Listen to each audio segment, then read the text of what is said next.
Bukod sa reklamo mula sa Ombudsman, ipapatawag ng NBI si Batangas Representative Leandro Leviste kaugnay naman sa sinasabing planong pag-frame up di umano kay Executive Secretary Ralph Recto. Kasama ring ipapatawag ng NBI sa susunod na linggo si dating Congressman Jing Paras. Ayon kay NBI Director Melvin Matibag, nakakuha sila ng impormasyon mula sa nahuli nilang talent manager na nambubugaw umano ng mga alagang artista.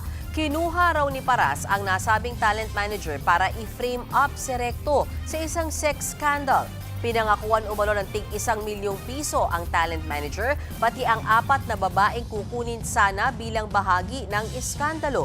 Ayon pa kay Matibag, financier daw ng plano si Leviste. Hindi lang si ES ang target dito, parang it's one of the many plano nila. Gusto gamitin itong grupo na to para magano ng character assassination, yung parang term na ginamit. So, doon na lumabas yung istorya na na-involved na si former Congressman Jing Paras.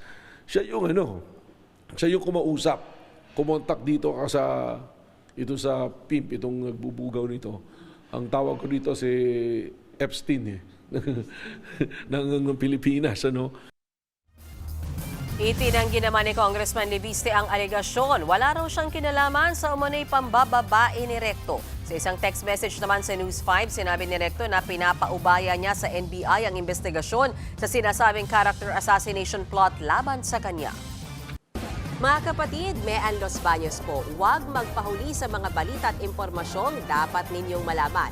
Para sa mas malawak na balitaan at diskusyon, mag-follow at mag-subscribe na sa social media pages ng News 5.